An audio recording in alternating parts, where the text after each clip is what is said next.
الحمدللہ رب العالمین والصلاة والسلام على سید المرسلین اما بعد فاعوذ باللہ من الشیطان الرجیم بسم اللہ الرحمن الرحیم پڑھیے الصلاة والسلام علیک یا رسول اللہ وعلى آلک واصحابک یا حبیب اللہ الصلاة والسلام علیک یا نبی اللہ وعلى آلک واصحابک یا نور اللہ۔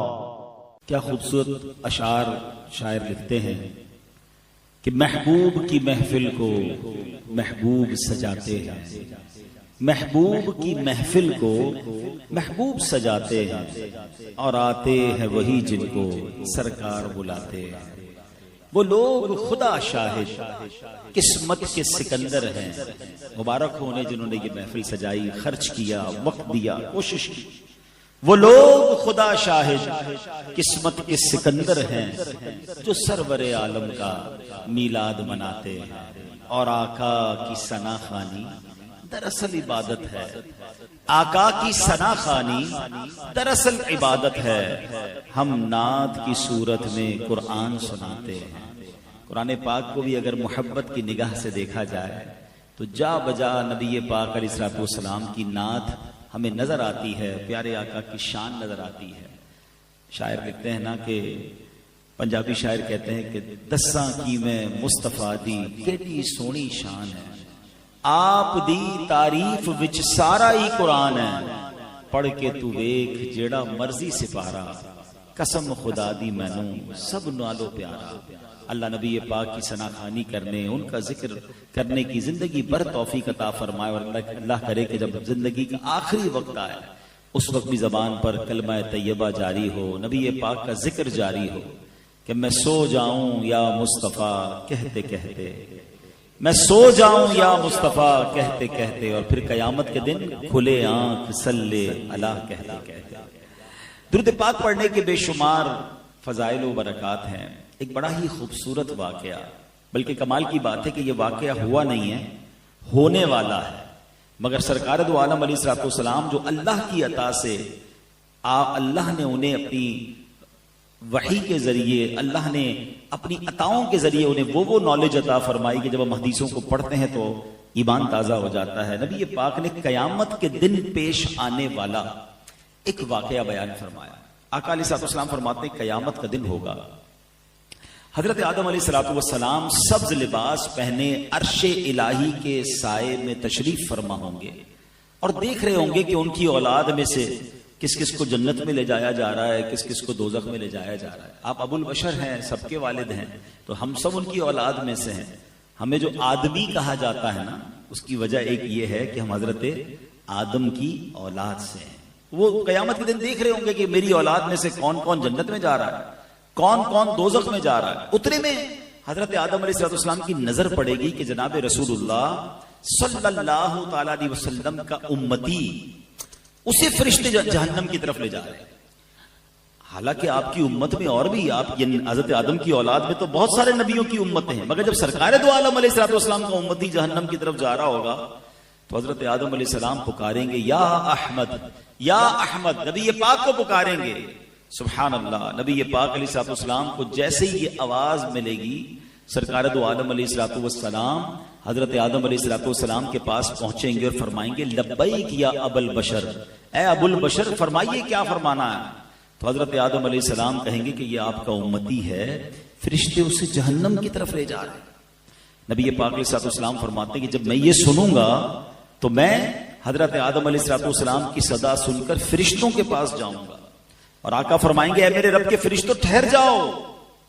فرشتے عرض کریں گے یا رسول اللہ صلی اللہ علیہ وسلم، ہم تو محکوم ہیں، ہمیں جو آرڈر ہوتا ہے ہم وہ کرتے ہیں، ہم اللہ کی نافرمانی تو نہیں کرتے، ہمیں یہ حکم ملا ہے تو ہم فرشتے اس کو لے کر جہنم میں جا رہے ہیں۔ تو اب نبی پاک علیہ الصلوۃ والسلام اپنے مبارک ہاتھوں سے اپنی داڑھی کو پکڑ کر عرش الہی کی طرف رک کر کے عرض کریں گے اے میرے رب، کیا تو نے مجھ سے وعدہ نہیں فرمایا کہ میری امت کے معاملے میں مجھے غمگین نہیں کرے گا؟ پیار تو دیکھیں، اپنی امت سے محبت تو دیکھیں۔ آقا خود فرما رہے ہیں کہ میں رب کی بارگاہ میں عرض کروں گا اے رب، تو نے مجھ سے پرومس نہیں کیا کہ میری امت کے بارے میں مجھے غمگین نہ فرمائے گا۔ اب فرشتوں کو حکم دیا جائے گا اطیعوا محمدا، محمد علیہ الصلوۃ والسلام کی فرما برداری کرو۔ یہ حکم ملتے ہی کیا ہوگا؟ اعلیٰ حضرت امام اہل سنت اپنے ایک شعر میں لکھتے ہیں، چھوڑ کر مجھ کو فرشتے کہیں محکوم ہیں ہم۔ اب تو حکم آرڈر بجا لانے کا حکم مل گیا نا، چھوڑ کر مجھ کو فرشتے کہیں محکوم ہیں ہم، حکم والا کی نہ تعمیل ہو زہرا کیا ہے۔ حضور آپ کا حکم نہیں مانیں گے تو کس کا مانیں گے؟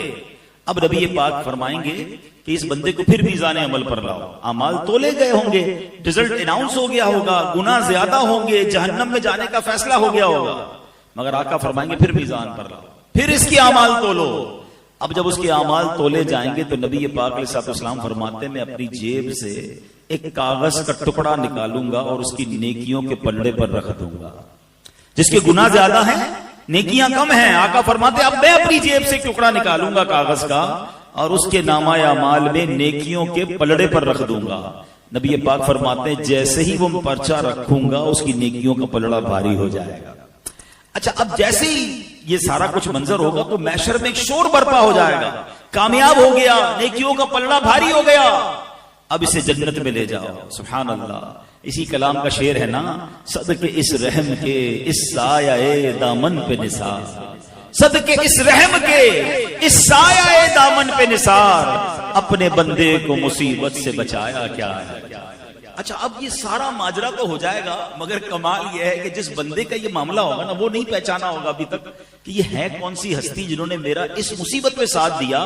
آرڈر ہو چکا ہے، جہنم فرشتے لے جا رہے ہیں، انہوں نے آ کر انٹرسپٹ کیا، میری نیکیوں کا پلڑا بھاری کیا، میرا جنت کا آرڈر نکل آیا، تو اب وہ فرشتے جب جنت کی طرف لے جائیں گے نا، کہ اگر رکو تو صحیح، مجھے پہلے ان سے ملنے تو دو، یہ ہے کتنی پیاری ہستی، اس مصیبت میں میرے کام آئے ہیں۔ سرکار دو عالم علیہ الصلوۃ والسلام کی بارگاہ میں حاضر ہو کر وہ شخص عرض کرے گا میرے ماں باپ آپ پر قربان، آپ کا چہرہ کتنا نورانی ہے، آپ کتنے حسین ہیں، آپ کیسے اعلیٰ اخلاق والے ہیں، آپ نے میرے آنسوؤں پر رحم کھایا ہے، میرے گناہ معاف کروائے ہیں۔ حضور اپنا تعارف تو کروائیے، آپ کون ہیں؟ اللہ اکبر۔ سرکار دو عالم علیہ الصلوۃ والسلام فرماتے ہیں میں اسے جواب دوں گا میں تیرا نبی محمد صلی اللہ تعالی علیہ وسلم ہوں، اور یہ وہ تیرا درود پاک ہے جو تو نے مجھ پر پڑھا تھا، میں نے آج ہی کے دن کے لیے تمہارے لیے سیو کر کے رکھا ہوا تھا۔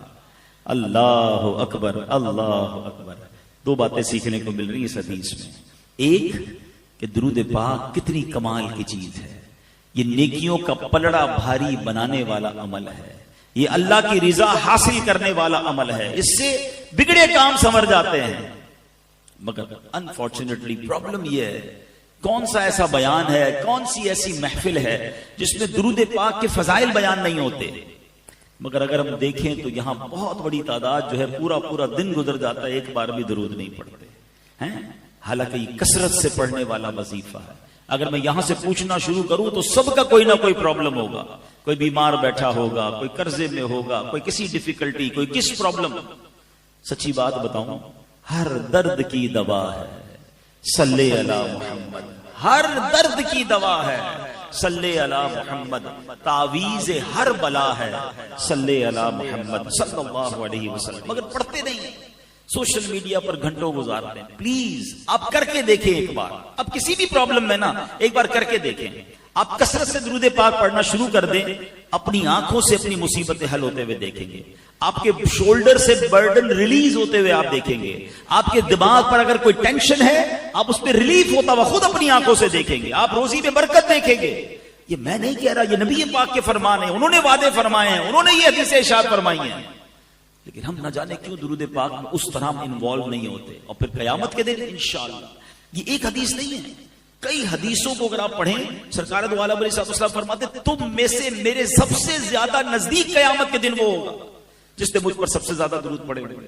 میرے حوض کوثر پر کچھ لوگ آئیں گے، حدیثوں کو خلاصہ پیش کر رہا ہوں، جن کو میں کثرت درود کی وجہ سے پہچان لوں گا، پیارے آقا انہیں پہچان لیں گے۔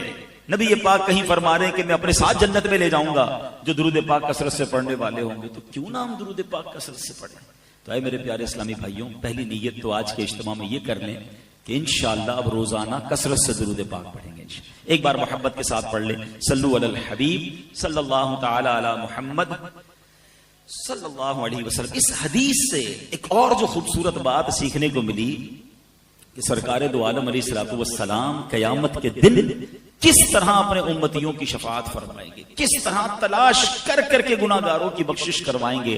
یعنی کتنا پیار ہے انہیں کہ اس دن جب ساری دنیا کے لوگ جمع ہوں گے سرکار دو عالم علیہ الصلوۃ والسلام کو اپنے امتیوں کا خیال ہوگا. آج چونکہ میلاد مصطفیٰ کی ایک محفل ہے، ویسے بھی 11ویں شریف کا مہینہ شروع ہو چکا ہے. نبی پاک کے بہت سارے کمالات، بہت سارے اوصاف ہم نے سنے ہیں، مگر آج پرٹیکولرلی شفاعت مصطفیٰ صلی اللہ علیہ وسلم، یہ کتنا بڑا انعام ہے اس امت پر. یہ نبی پاک پر بھی انعام ہے کہ ان کو قیامت کے دن کیسی عزت کا مقام عطا کیا جائے گا، ہم سنیں گے آگے بیان میں. اور پھر ہم گناہگاروں پر یہ کتنا بڑا احسان ہے کہ ہم اس نبی علیہ الصلوۃ والسلام کے امتی ہیں جن کو رب نے مقام محمود عطا فرمایا، جو شفاعت کبریٰ فرمائیں گے. آج سنتے جائیے اور ایمان تازہ کیجئے، اپنی محبت میں اور اضافہ کیجئے. اور آخر میں انشاءاللہ بیان کے میں یہ بھی بتاؤں گا کہ وہ کون سے اعمال ہیں اگر اس کو ہم اپنا لیں تو انشاءاللہ شفاعت کے حقدار ٹھہر جائیں گے. انشاءاللہ نبی پاک کی شفاعت ملنا مزید آسان ہو جائے گی. اب ذرا سنیے گا، حضرت حرب بن سریج رحمت اللہ تعالی علیہ فرماتے کہ ایک مرتبہ امام زین العابدین رضی اللہ تعالیٰ عنہ کے شہزادے امام محمد رحمت اللہ تعالی علیہ کی میں خدمت میں حاضر ہوا اور میں نے عرض کی، آل رسول ہیں امام زین العابدین کے صاحبزادے امام محمد، کہ اے پیارے امام، عراق کے لوگ کہتے ہیں کہ قیامت میں نبی پاک علیہ الصلوۃ والسلام شفاعت فرمائیں گے، ذرا یہ فرمائیے کیا یہ شفاعت حق ہے؟ سوال کیا ان سے. تو حضرت امام محمد کیا کہتے ہیں، خدا کی قسم شفاعت حق ہے. مجھے حضرت محمد بن حنفیہ نے حدیث بیان کی، انہوں نے مسلمانوں کے چوتھے خلیفہ مولا علی شیر خدا کرم اللہ تعالی وجہ الکریم سے یہ حدیث سنی ہے کہ نبی پاک علیہ الصلوۃ والسلام نے فرمایا میں روز قیامت شفاعت کرتا جاؤں گا یہاں تک کہ میرا رب مجھے فرمائے گا ارضیت یا محمد، یعنی اے پیارے محبوب کیا آپ راضی ہو گئے؟ میں عرض کروں گا ربی ارضیت، اے میرے رب میں راضی ہو چکا ہوں. سبحان اللہ، یعنی نبی پاک کی رضا اللہ کو محبوب ہوگی. اور سبحان اللہ پھر آگے جو کمال کا جملہ ارشاد فرمایا نا، یہ سمجھیے اس بیان کا عطر ہے. اگر آپ اس کو اس ٹیسٹ کو لے لیں گے نا آپ کی روح بھی آج خوش ہو جائے گی. حضرت حرب بن سریج فرماتے ہیں کہ امام محمد نے یہ حدیث شریف سنانے کے بعد فرمایا، اے اہل عراق کیا تم یہ سمجھتے ہو کہ قرآن کریم میں سب سے زیادہ امید دلانے والی یہ آیت ہے؟ اگر میں اب آپ سب سے سوال کروں کہ قرآن کی وہ کون سی آیت ہے جو سب سے زیادہ امید دلاتی ہے، تو جنہوں نے کچھ قرآن ترجمے سے پڑھا ہے 99% وہ یہ جواب دیں گے کہ ایک آیت ہے جو گناہگاروں کے لیے بڑی امید والی ہے. وہ کون سی ہے؟ لا تقنطوا من رحمت اللہ.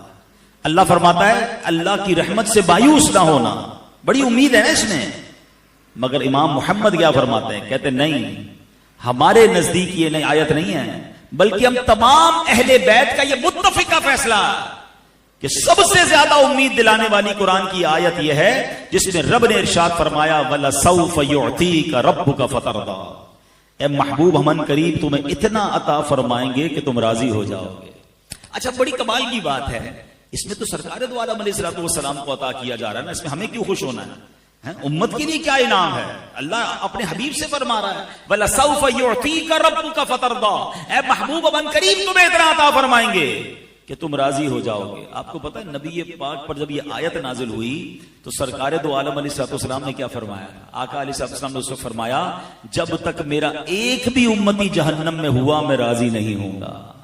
کہتے ہیں یہ آیت سب سے زیادہ امید دلانے والی ہے کہ رب نے اپنے حبیب کو راضی کرنے کا وعدہ فرمایا، اور حبیب پاک نے اپنی امت سے کیا وعدہ کر لیا کہ میں راضی نہیں ہوں گا جب تک میرا ایک ایک امتی میں جہنم سے باہر نہ نکال لوں. اے میرے پیارے اسلامی بھائیوں، آپ ذرا غور کیجئے، دنیا میں اگر ہمیں کسی کو بلینک چیک دے دیا جائے کہ مانگیے کیا مانگنا ہے، آفر کوئی کرے کہ بتاؤ کیا چاہیے، تو ہمیں تو شاید اپنے لوگ یاد آئیں گے، اپنے گھر والے یاد آئیں گے، اپنے فیوچر پلانز یاد آئیں گے.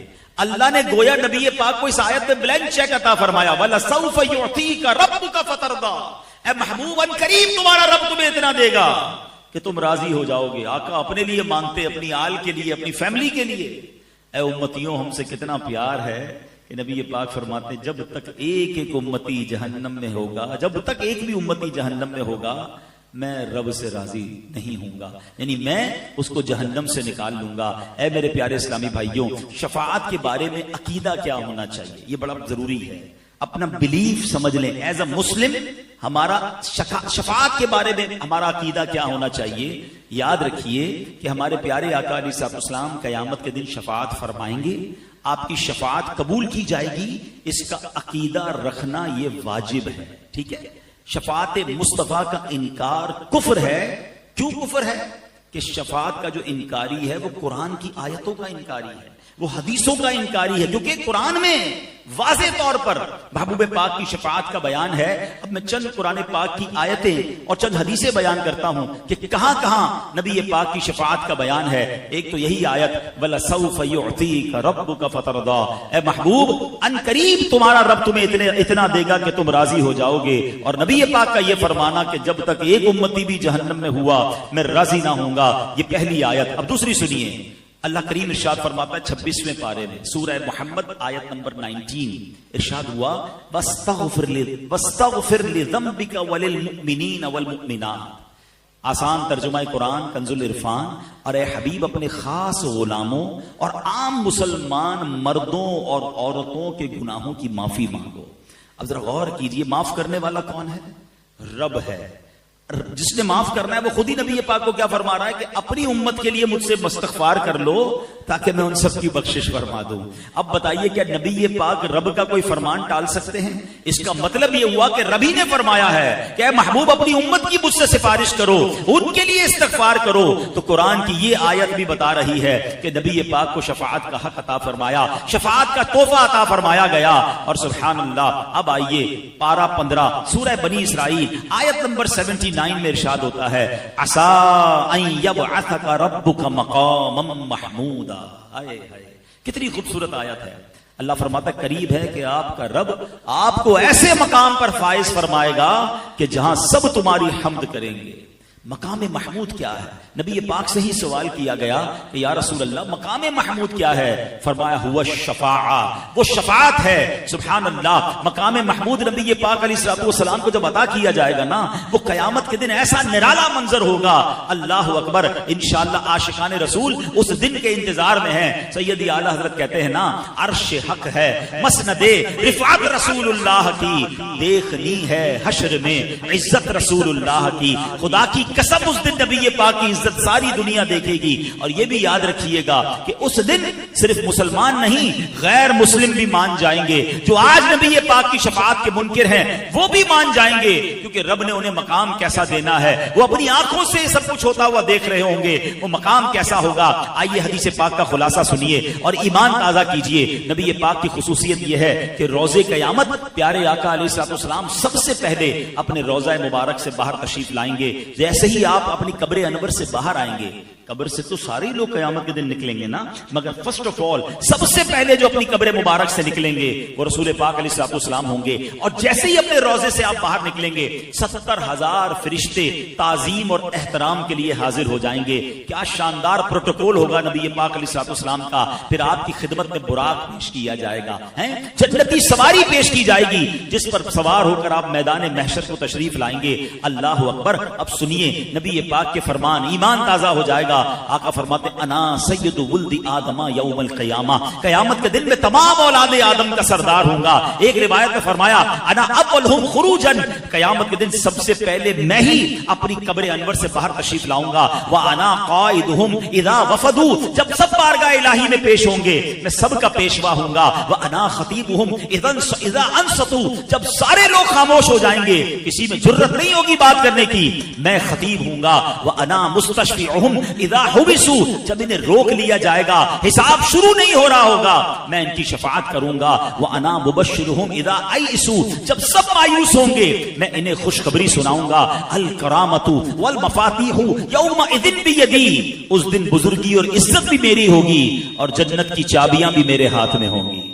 وانا اکرم ولد آدم علی ربی، اور میرے رب کریم کی بارگاہ میں تمام اولاد آدم سے بڑھ کر میری عزت ہوگی. فرمایا اس روز 1000 خادم میرے گرد اس طرح ہوں گے جیسے بکھرے ہوئے موتی ہوتے ہیں. حدیث پاک میں فرمایا بیدی لواء الحمد، قیامت کے دن حمد کا پرچم میرے ہاتھ میں ہوگا. تحت آدم فمن دونہ، حضرت آدم اور ان کی اولاد میں جو ہیں سب کے سب میرے اس پرچم کے نیچے ہوں گے. اللہ اکبر. اب ذرا غور کیجئے اللہ نے کیسے کیسا مقام عطا فرمایا ہوگا. یاد رکھیے جب یہ مقام محمود دیکھیں گے اپنے تو اپنے پرائے بھی مانیں گے, مگر اس دن کا ماننا کام نہ آئے گا کہ اس دن تو وہ دیکھ کر مانیں گے نا.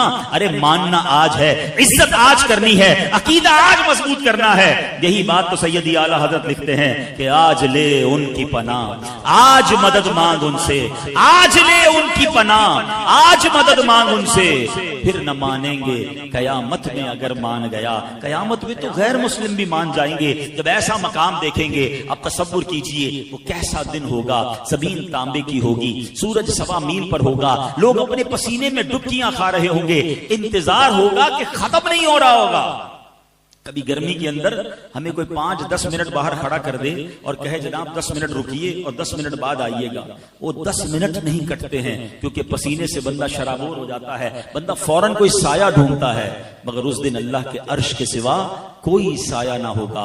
اب کیا ہوگا جب بہت گرمی لگے گی, بہت ٹائم گزر جائے گا, تو اہل محشر آپس میں مشورہ کریں گے کہ کچھ تو کرو, کسی سے تو بات کرو, حساب کتاب ہی شروع ہو جائے. کھڑے کھڑے جناب گرمی میں سارے تھک گئے. اب جناب سب مل کر حضرت آدم علیہ السلام کے پاس جائیں گے. جب حضرت آدم کے پاس جائیں گے نا تو جا کر کہیں گے اے ابو البشر, آپ سب سے پہلے دنیا میں آئے ہیں, آپ اللہ کی بارگاہ میں سفارش کریں اور ہمارے اس مصیبت سے ہماری نجات دلائیں.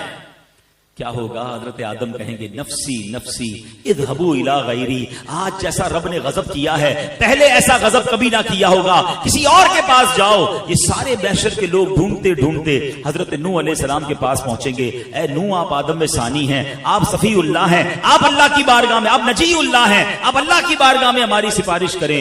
آپ فرمائیں گے اذهبوا الی غیری نفسی نفسی. آج رب نے جیسا غضب کیا ایسا پہلے کبھی نہیں کیا. اہل محشر پھر تلاش کرتے ہوئے حضرت ابراہیم کے پاس آئیں گے. آپ تو خلیل اللہ ہیں, اللہ کے دوست ہیں, آپ اللہ سے عرض کریں. وہ بھی کہیں گے اذهبوا الی غیری. اس کے بعد حضرت عیسیٰ علیہ السلام کے پاس آئیں گے, وہ بھی منع کر دیں گے. آخر اہل محشر کہیں گے ہمیں کوئی راستہ تو بتا دیں, کوئی کلو تو دے دیں, ہم جائیں تو کس کے پاس جائیں.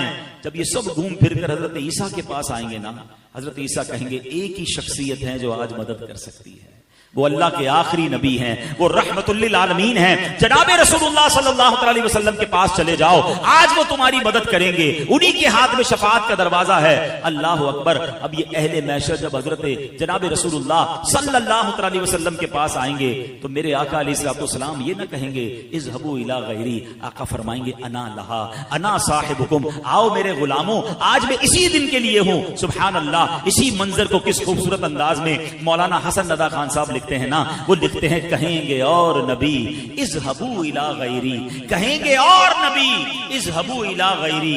میرے حضور کے لب پر انا لہا ہوگا, میرے حضور کے لب پر انا لہا ہوگا. دکھائی جائے گی محشر میں شان محبوبی کہ آپ ہی کی خوشی آپ کا کہا ہوگا. اب کیا ہوگا ذرا سنیے. نبی پاک کے پاس جب اہل محشر پہنچیں گے نا تو اب نبی پاک سجدہ کریں گے. پہلے ذرا یہاں رک جائیں. ایک اور خوبصورت سوال, very beautiful question, relevant question دماغ میں آتا ہے کہ یہ حدیثوں کے ذریعے پتہ تو چلے گیا کہ شفاعت تو نبی پاک نے کرنی ہے, آخری نبی علیہ السلام نے کرنی ہے. تو ہم تو نہیں جائیں گے پھر حضرت آدم کے پاس, ہم تو نہیں جائیں گے حضرت نوح کے پاس, ہم تو سارے مل کر پہلے ہی پہنچ جائیں گے. ہم نے KDA میں بیان سنا تھا, ہمیں پتا تھا حدیث میں یہی ہے کہ آخر میں جانا رسول پاک علیہ السلام کے پاس ہے, تو ہم ڈائریکٹ چلے جائیں گے. علماء کہتے ہیں ٹھیک ہے حدیثوں میں یہ سارا تصور اور ساری بات بتا دی گئی ہے, مگر اس دن اہل محشر سارے ہی بھول جائیں گے, سب یہ کام کریں گے. اور اس کی ایک ریزن ہے, اس کی ایک وجہ ہے. اس کو ایک اور لاجک سے سمجھ لیں. ہم سب کو قبر کے سوالات پتہ ہیں اور سب کو جوابات بھی پتہ ہیں. تو بندہ بولے مسئلہ ہی کوئی نہیں, اب تو پیپر آؤٹ ہو گیا, مرنے کے بعد قبر میں جائیں گے, پوچھا جائے گا مر ربو کا, میں کہہ دوں گا اللہ رب ہے. ماں دینوں کا کہوں گا اسلام دین ہے. ماں کنتا تقول فی حق ھذا الرجل, جب پیارا سا چہرہ دکھایا جائے گا کہہ دوں گا یہ رسول اللہ ہے. آسان ہو گیا نا, پیپر آؤٹ ہے, پھر کیسے فیل ہوں گا. علماء کہتے ہیں حدیثوں میں سوال بھی بتا دیے, جواب بھی بتا دیے, مگر جواب وہی دے گا جو جس سے رب راضی ہوگا, جس کے اعمال اچھے ہوں گے, ورنہ وہ بھول جائے گا. تو یہ محشر کے دن یہ سارا پروٹوکول کیوں کیا گیا؟ اے ہائے, جب بات سمجھ رہا ہے نا, عشق کی گتھی سلجھ جائے تو بریلی کے تاجدار سلجھ جاتے ہیں. امام اہل سنت نے کمال کر دیا, ایک شعر میں سارا فلسفہ بیان کر دیا. وہ کہتے ہیں خلیل و نجی مسیح و صفی سبھی سے کہیں بھی بنی. سب کے پاس گئے نا, کئی بات بنی. حضرت ابراہیم کے پاس گئے, حضرت موسیٰ کے پاس گئے, حضرت عیسیٰ کے پاس گئے, حضرت آدم کے پاس گئے, اتنا گھومے کوئی بات بنی کہ نہیں؟ خلیل و نجی، مسیح و صفی، سبھی سے کہیں بھی بنی یہ بے خبری، یہ خلق پھری کہاں سے کہاں تمہارے لیے. یہ ساری خلق کو، یہ ساری مخلوق کو جو پھرایا گیا ہے، یہ حضور آپ کے لیے پھرایا گیا. اور کیوں پھرایا گیا؟ یہ سارے محشر کا جو مقصد ہے کیا ہے جناب؟ بہت ایزی تھا. پیدا ہوتے جب قبر سے باہر نکلتے سب کے ہاتھ میں رپورٹ کارڈ پکڑا دیا جاتا. رپورٹ تو پہلے ہی تیار ہے نا، کرامن کاتبین نے لکھا ہوا ہے کہ ہم نے کیا کیا اعمال کیے ہیں، کتنی نیکیاں، کتنے گناہ. قبر سے نکلتے کہا جاتا گناہ زیادہ ہے، تم جاؤ جہنم میں، تمہاری نیکیاں جاؤ جنت میں. یہ اتنا بڑا محشر سجایا گیا، کہیں پل صراط، کہیں جناب میزان عمل، کہیں حوض کوثر. اللہ اکبر، سبحان اللہ. شاعر کہتے ہیں فقط اتنا سبب ہے انعقاد بزم محشر کا. There is only one reason. ایک ہی وجہ ہے یہ محشر کا میدان سجانے کے لیے، فقط اتنا سبب ہے انعقاد بزم محشر کا. آقا تمہاری شان محبوبی دکھائی جانے والی، بتانا ہے کہ میرے محبوب کا مرتبہ کیسا ہے. جس نے یہاں رسول پاک کی محبت کو دل میں تھاما، جس نے یہاں ان کی سچی غلامی اختیار کی، اس کی شفاعت ہونی ہے، اس کی مغفرت ہونی ہے. ساری زندگی نمازیں پڑھی، ساری زندگی روزے رکھے، مگر اگر عشق محبت، عشق رسول نے دل میں نہیں ہے، اس کا کچھ نہیں بننا ہے. جمعے کے خطبے میں ایک جملہ بار بار آپ نے سنا ہے، شاید ہزاروں بار سنا ہوگا، الا لا ایمان لمن لا محبت لا، الا لا ایمان لمن لا محبت لا. سنا ہے نا؟ کبھی اس کا معنی سمجھنے کی کوشش کی؟ اس کا مطلب کیا ہے؟ سن لو، اس کا ایمان نہیں جس کے دل میں نبی پاک سے محبت نہیں. محبت کے بغیر کچھ بھی نہیں ہے، وہاں کام آنی ہے. اب کیا ہوگا جب آقا کے پاس یہ اہل محشر پہنچیں گے نا، تو نبی پاک کیا کریں گے؟ اب ذرا سنیے گا. ایک تاریخی سجدہ ہوگا قیامت کے دن، ایک تاریخی سجدہ ہوگا. اور وہ سجدہ جب نبی پاک فرمائیں گے نا، آج میں اور آپ سجدہ کریں، کوئی اٹھاتا ہے سجدے سے؟ پتہ جب نبی پاک سجدہ کریں گے نا تو رب کی طرف سے ارشاد ہوگا، ارفع راسک یا محمد، اے محمد اپنا سر اٹھائیے. کیسا پیار ہے اللہ عز و جل اور نبی پاک علیہ السلام. رب اللہ کی بارگاہ میں غمگین سجدہ ہوگا نا، امت کی فکر میں یہ سجدہ ہوگا، بڑا طویل سجدہ ہوگا. ارشاد ہوگا ارفع راسک یا محمد، اے محمد سر اٹھائیے. پھر فرمایا جائے گا وقل یسمع لک، آپ کہیے آپ کی سنی جائے گی. سل تعطا، مانگیے آپ کو دیا جائے گا. اشفا تشفا، آپ شفاعت کیجئے آپ کی شفاعت قبول کی جائے گی. اللہ اکبر. پھر نبی پاک علیہ الصلوۃ والسلام اپنے غلاموں کی شفاعت فرمائیں گے. اور کتنی شفاعت فرمائیں گے یہ آپ کو بتاتا ہوں، لیکن یہ شعر آپ نے کئی بار سنا ہوگا نا. عرش حق ہے مسجد رفعت رسول اللہ کی، کہ نبی پاک کا جو بیٹھنے کا مقام قیامت کے دن کیا ہوگا؟ وہ عرش الہی ہوگا. یہ ایسے ہی نہیں کہہ دیا سیدی اعلیٰ حضرت نے. آؤ روایت سنو. اللہ کریم کی بار روایتوں میں آتا ہے قیامت والے دن رب کریم نبی پاک علیہ الصلوۃ والسلام کو عرش اعظم پر بٹھائے گا. اگلے پچھلے سارے یہ فضیلت جان لیں گے اور سب کی زبان آپ کی تعریف میں مصروف ہو جائے گی. یہ وہ مقام محمود ہے جس کا قیامت کے دن رب نے قرآن میں وعدہ فرمایا. وہ کون سی آیت ہم نے سنی تھی؟ عسیٰ ان یبعثک ربک مقاما محمودا. قریب ہے کہ آپ کا رب آپ کو ایسے مقام پر فائز فرمائے گا جہاں سب تمہاری حمد کریں گے. اب آؤ میرے پیارے اسلامی بھائیوں، ہو سکتا ہے کسی کے دل میں آئے کہ شفاعت تو ہوگی مگر وہ تو نیکوں کی ہوگی، جو نبی پاک کے قریب ہوں گے ان کی ہو جائے گی. اربوں لوگ ہوں گے، ہمارا کیا بنے گا؟ اللہ اکبر.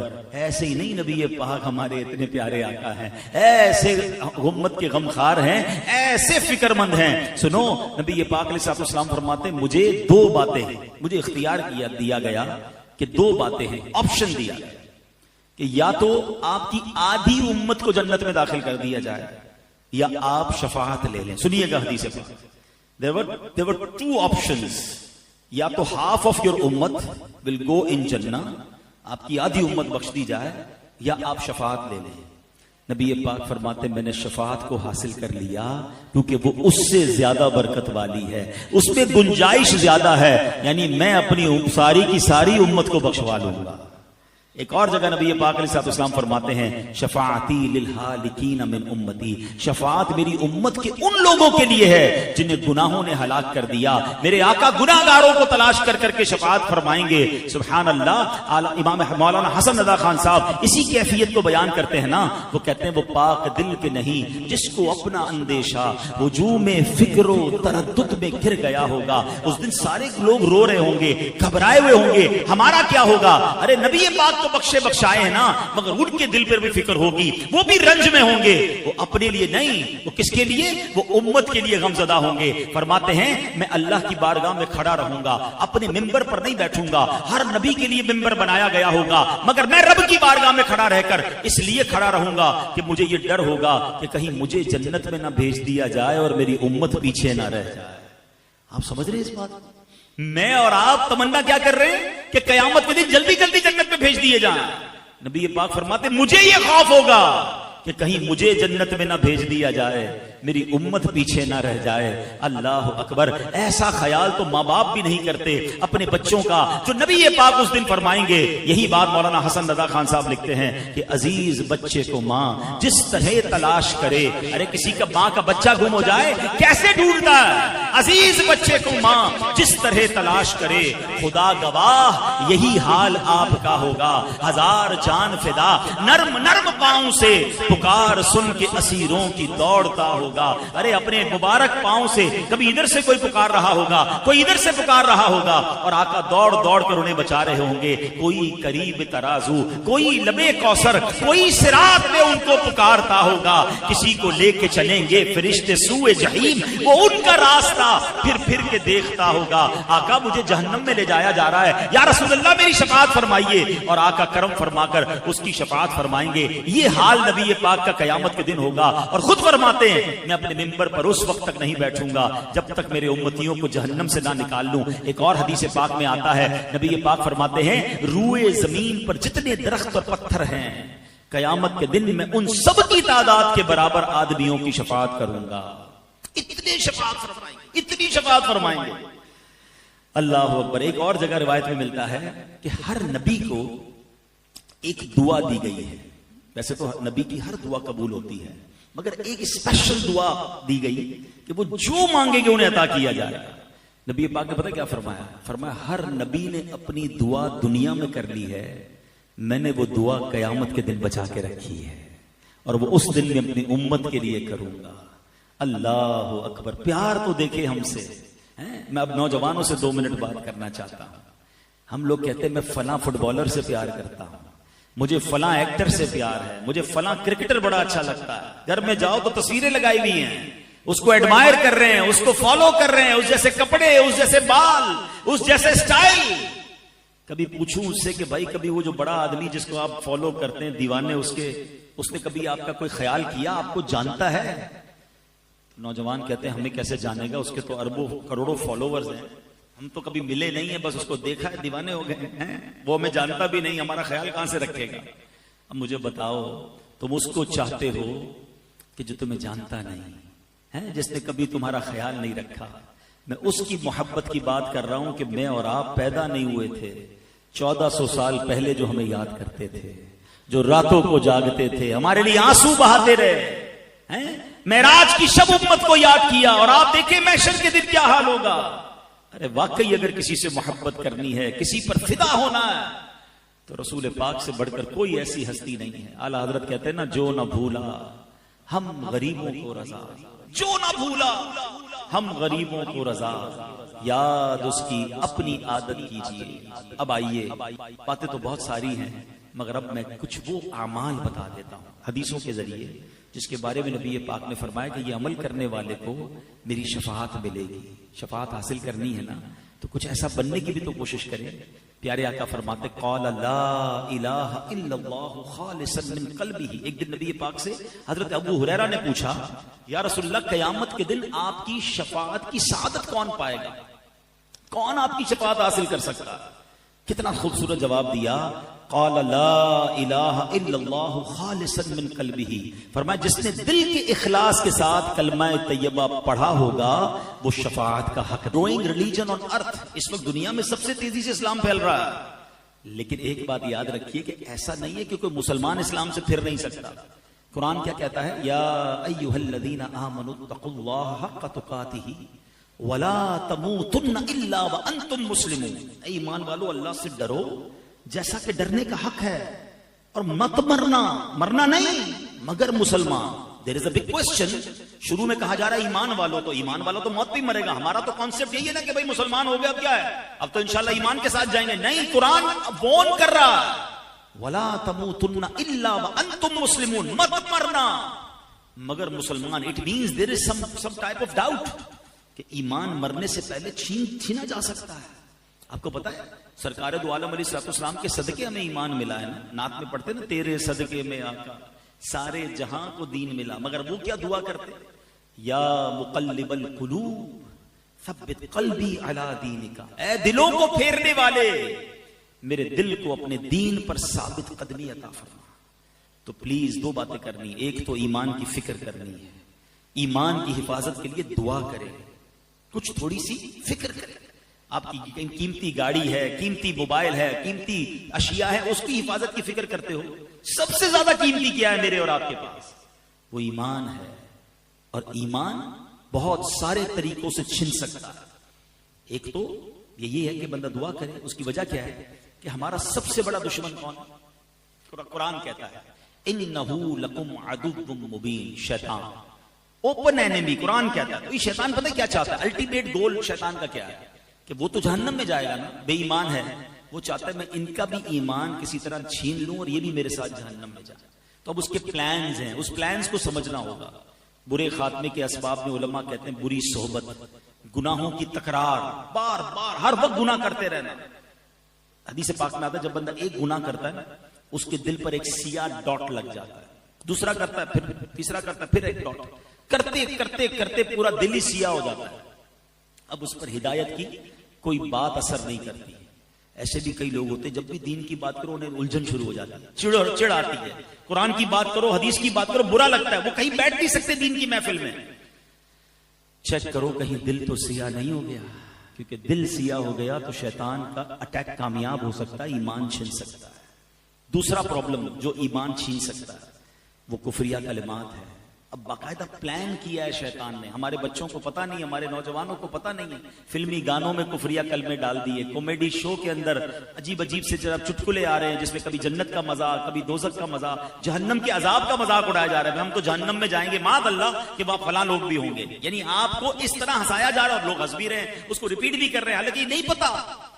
ان تمام چیزوں میں ہماری ایک لمٹ ہے.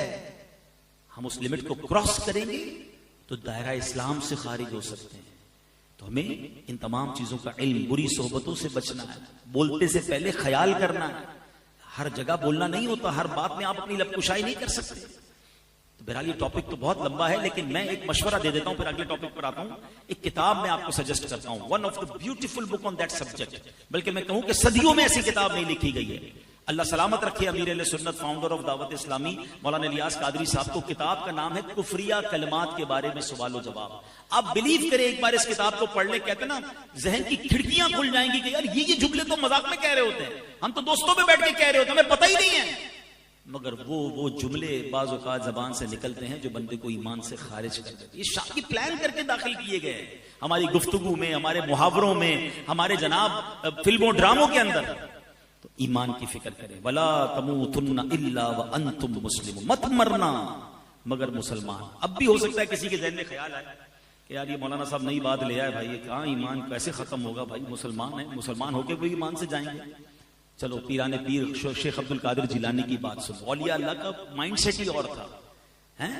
11ویں شریف شروع ہو گئی ہے نا, غوث پاک کی صرف نیازی خانی ہے, ان کے نعرے ہی لگانے ہیں, ان کی باتیں بھی تو سنو.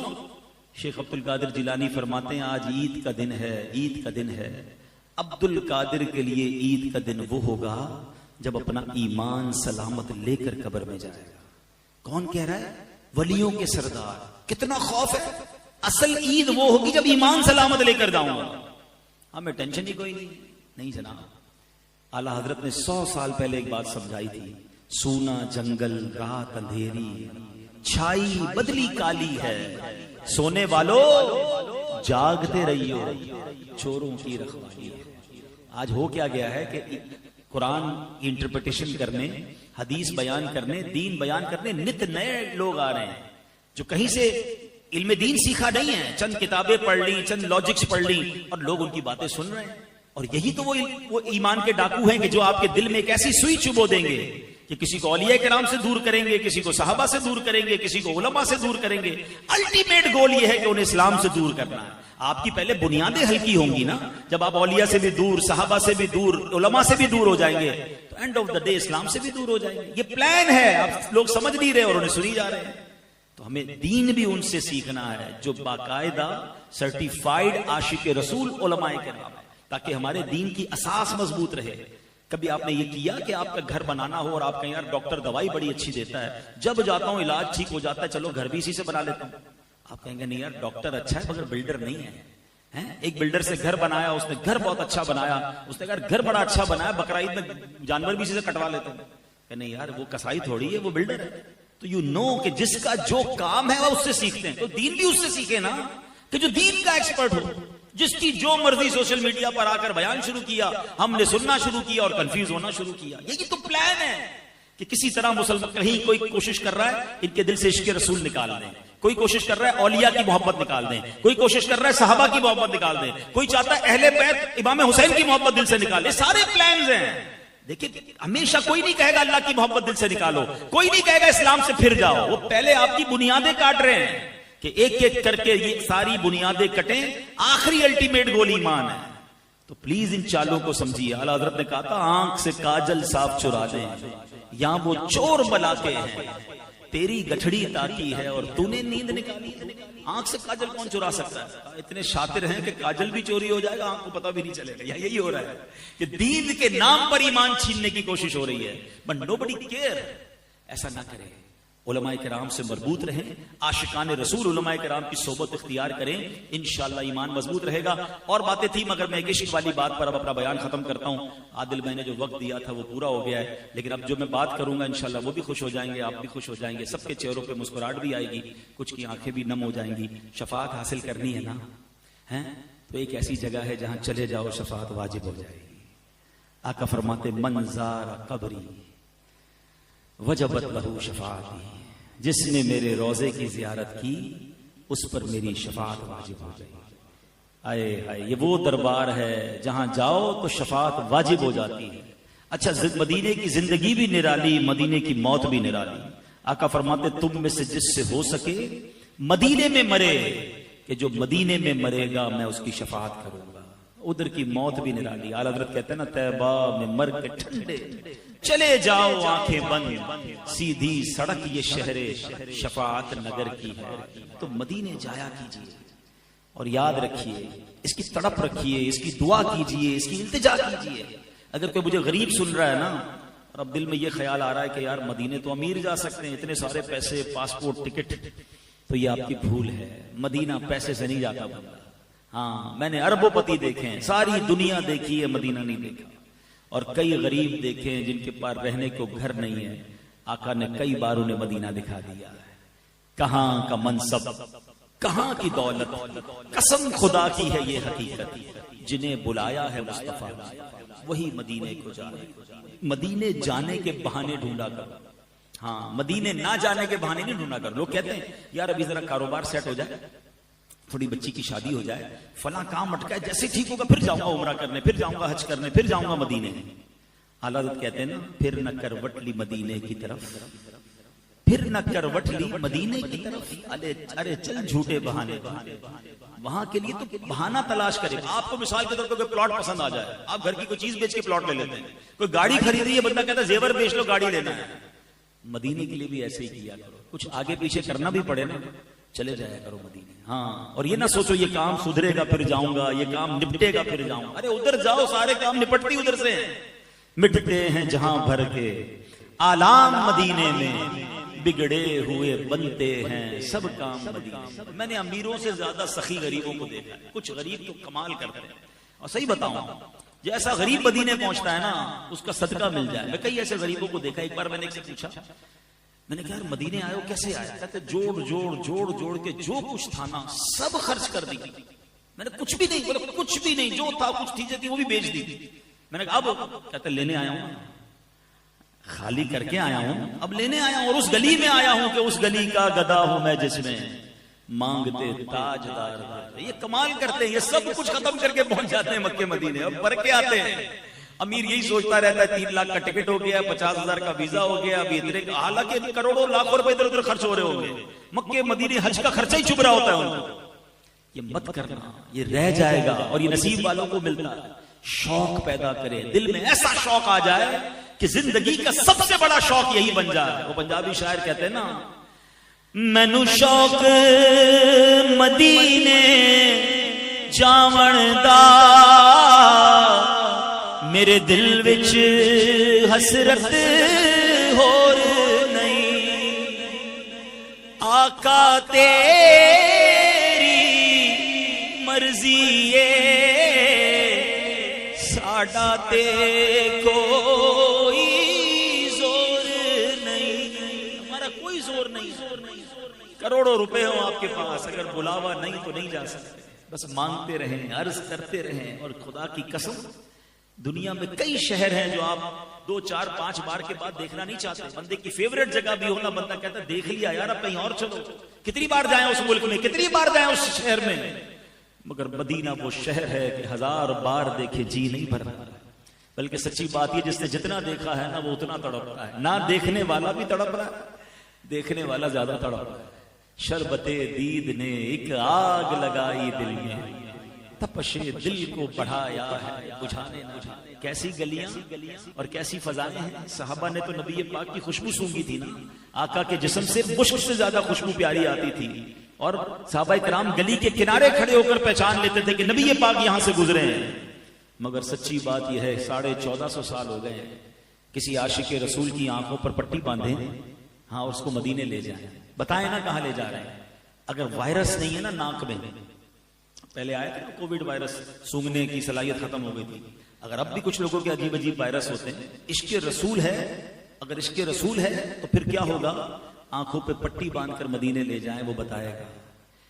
عرصہ ہوا طیبہ کی گلیوں سے وہ گزرے ہیں، کتنا عرصہ؟ مور دین 1400 ایئرز۔ عرصہ ہوا طیبہ کی گلیوں سے وہ گزرے ہیں، اس وقت بھی گلیوں میں خوشبو ہے پسینے کی۔